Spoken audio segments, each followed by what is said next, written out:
Okay, we'll start with this. Well, more particulars, more information has been made available about Hannah Gabriels, the then WBA regular champion in the junior middleweight division, who upon her ring return on April 17th is going to be campaigning for both a heavyweight title and a light heavyweight title. That's right. What? There are two separate titles from two separate divisions on the line in Hannah Gabriels versus Martha Gaytan, set to go down on April 17th in Costa Rica at the Fiesta Casino in San Jose, Costa Rica. The heavyweight title is coming by way of the WBC, and the light heavyweight title is coming by way of the WBA. No word if Hannah will be allowed to keep her WBA junior middleweight title, her lesser title, to Clarissa Shields' super title. No telling if they'll let her hold on to that if she emerges victorious against Martha Gaytan. And I have to be honest, It is a little strange. It is a bit bizarre. This is supposed to be a heavyweight contest, yet there are two titles, both heavyweight and light heavyweight titles on the line. Hannah hasn't fought since July of 2019. That being said, it's been well over a year since she had a fight. She's coming off of two consecutive victories since having suffered that defeat in the middleweight division at the hands of Clarissa Shields.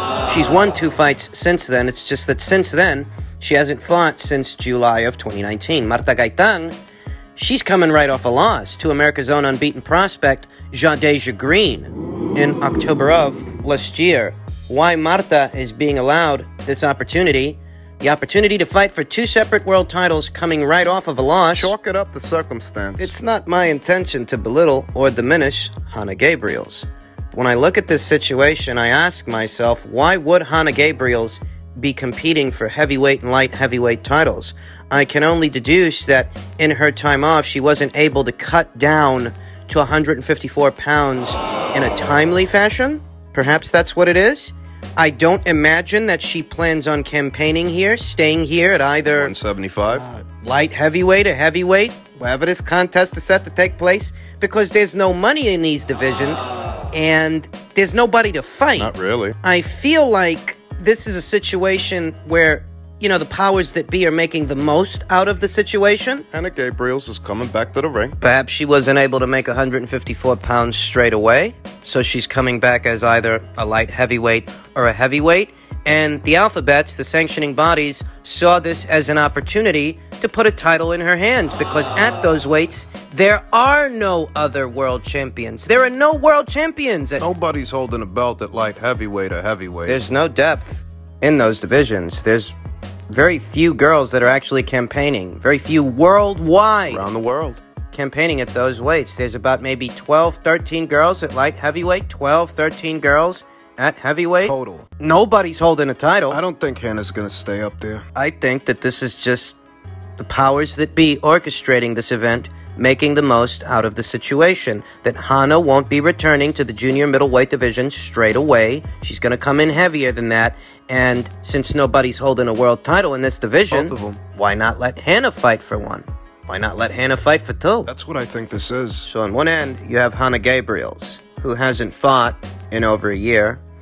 And on the other end, you have Martha Gaytan, who's coming right off a loss to Gaytan Green. Last year. Yet both the WBC and the WBA feel that this should be a title fight, that two separate world titles with two separate sanctioning bodies should be on the line in what can only be described as a tune-up fight for Hannah. I'll tell you the truth. They can do what they want. They can put as many world titles on the line as they see fit.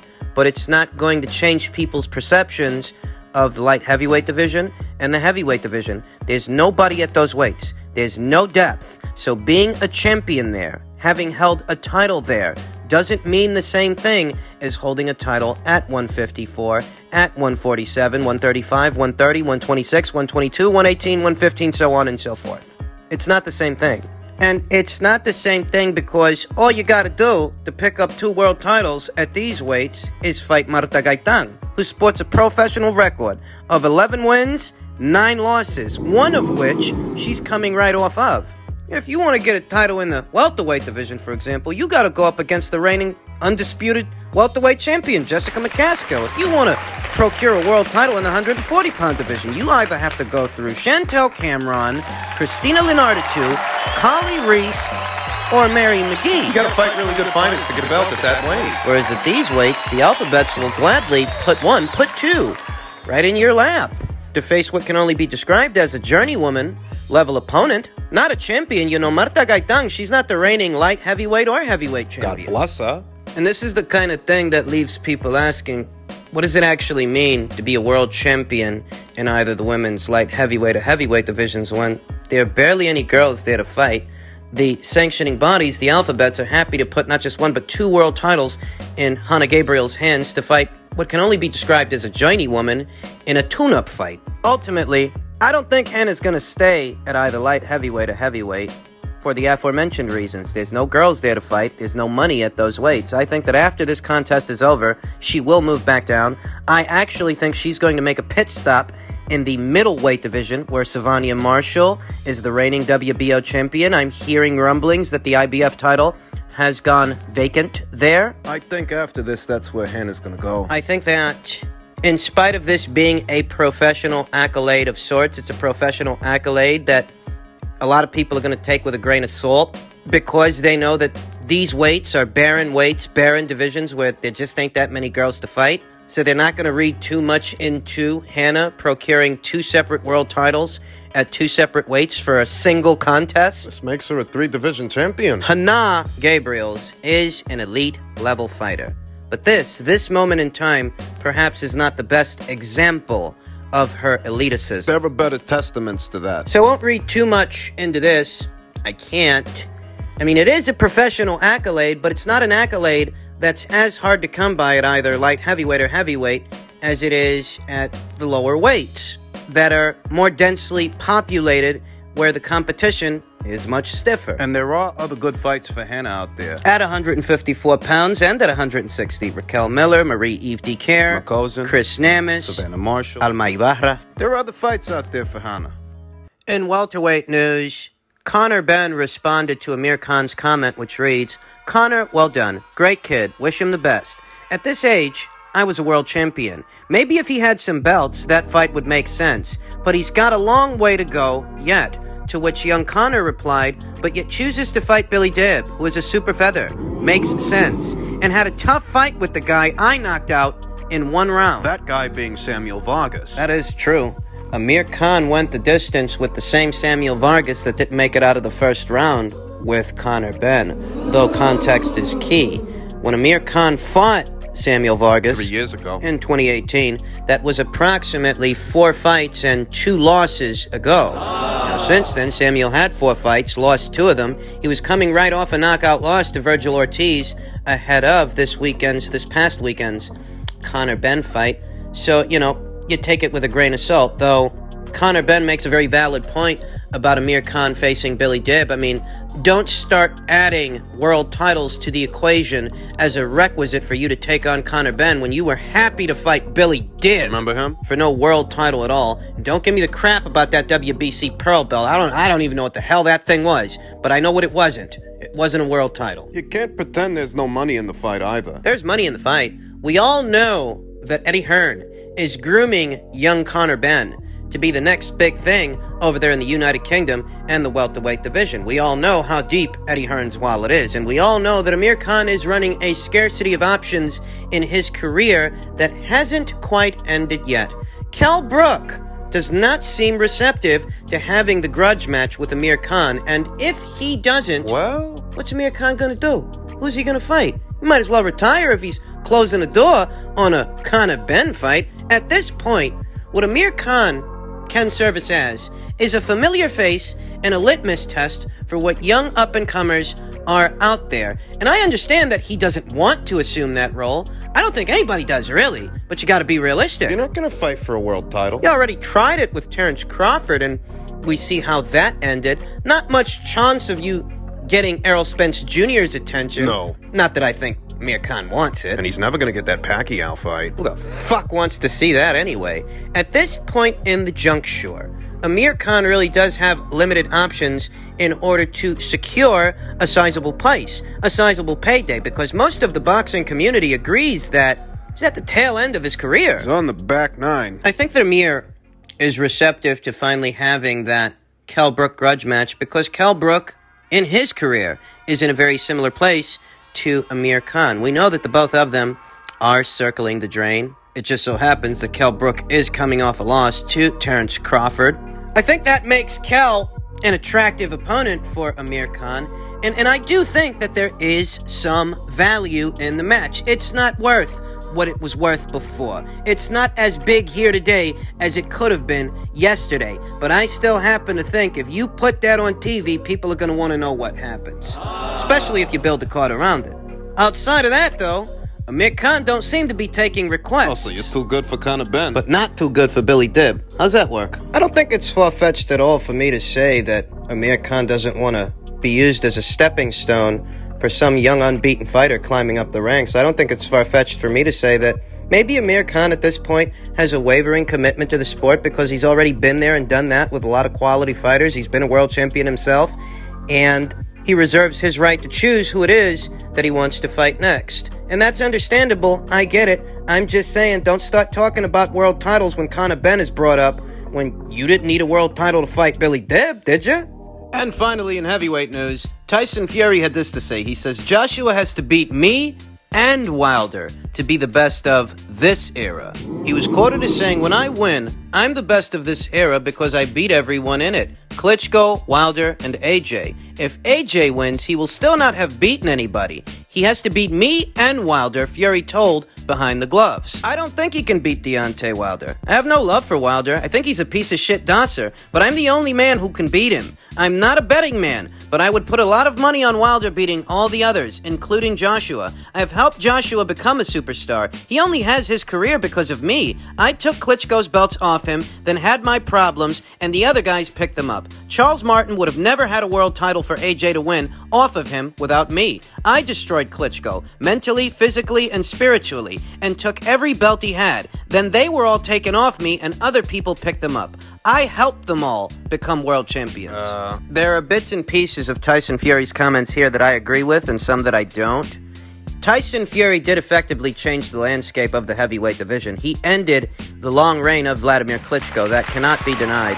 And I do think that there is some truth to what he's saying about those world titles. Would Joseph Parker have beaten Vladimir Klitschko? Would Anthony Joshua have also beaten Vladimir Klitschko? Had Klitschko beaten Fury and kept those belts, and those two fighters were to have challenged him as mandatories? I think there's a valid question there. I think there's enough there that we can wonder. And I think it's safe to say that Tyson Fury was the catalyst that helped to mold today's heavyweight division. I think it's safe to say that. What I don't necessarily agree with is what he said in reference to a Wilder versus Joshua fight, because that's contingent upon many things. I think that he's stroking his own ego in giving Deontay Wilder as much credit as he's giving him. He is. Because Deontay Wilder himself has not fought the vast majority of top 10 fighters of the last, I don't know, 10 years, but he's been around for roughly that same amount of time. Deontay Wilder never fought Joseph Parker, never fought Andy Ruiz, never fought Alexander Povetkin. He's obviously not going to fight Oscar Rivas. He's probably not even on his radar. He's not. I highly doubt that he fights Alexander Usyk. You look across what fighters are ranked in the divisional top 10 rank standings of either Ring Magazine or BoxRec or Transnational Boxing Ratings, or ESPN. Any way you look at the divisional top 10s, and what you notice is that Wilder hasn't fought most of those guys. And you can do this on an extended monthly or annual basis. Backtrack, reverse engineer who were the top 10 fighters in the heavyweight division in the entirety of it the last 10 years, and what you're going to notice is that Wilder hasn't fought most of those guys. You can limit the search to today's top 10 fighters, and you'll notice the same thing. Neither Deontay Wilder or Tyson Fury have fought most of those guys, where most of those guys have fought each other. You know, Wilder didn't fight Parker, didn't fight Joshua, didn't fight Pulev or Povetkin or Usyk or even Dillian White, who pursued him for years. He's still pursuing him. And this is all well documented. It won't be lost to the annals of boxing history. It won't be lost over time. Yeah, Fury beat Klitschko. He did. And he beat Deontay Wilder. Big wins, some of the biggest. But to say that Anthony Joshua hasn't beaten anybody when he's beaten far more top 10 fighters than you have so far, and now he's set to fight you. I disagree. I disagree with Fury's contention that if Joshua beats Fury, he won't have proven he's the best of this era, when if he beats you, he beat the guy that beat Deontay Wilder. If he beats you, he beats the guy that ended the reign of Vladimir Klitschko. If he beats you, he effectively proves that he is the best fighter of this era. Moreover, I'm not against him fighting Deontay Wilder in the future. I'm not against that. I'd love to see Anthony Joshua fight that guy versus Deontay Wilder. The problem is we don't know that Wilder's going to come back. We don't know the mental state of that man. If he never rebounds, if he's never quite the same guy that he was before February of last year, is that supposed to be Anthony Joshua's fault? Is that supposed to be an asterisk on his record? When it's well documented, the number of offers over the course of 2-3 years that were made to Deontay Wilder in order to take that fight, and every single time, he's the one that walked away. I don't think it would count against Anthony Joshua's legacy if he never fought Deontay Wilder, because one, whether or not Wilder can rebound off that loss to Tyson Fury is up to him, and he still has it. That's one. Two, even if he does, who says he doesn't come back and starts getting beat again? Three, if by some chance Anthony Joshua and Deontay Wilder were to fight in, I don't know, 2024 or 2025, and Joshua beats that guy, how do we know Tyson Fury's not going to diminish the victory by saying, well, I beat him first? Well, he does with Vladimir. I mean, these are mental gymnastics from Tyson Fury. That's what they are. And the bottom line here is, you beat Wilder. You did. You beat Klitschko. So if Joshua beats you, that seals the deal. You already fought Vladimir Klitschko. You don't give him credit for that. What, you're going to give him credit for Wilder? No. And whether or not Deontay Wilder can rebound off that loss that he still hasn't rebounded off of, that's not Anthony Joshua's responsibility. That's not his problem. Right now, you're his problem. And if he beats you, that seals the deal. That's how he'll prove he's the best of this era. Because he's already fought more top 10s and world champions than you have. But that is if he beats you.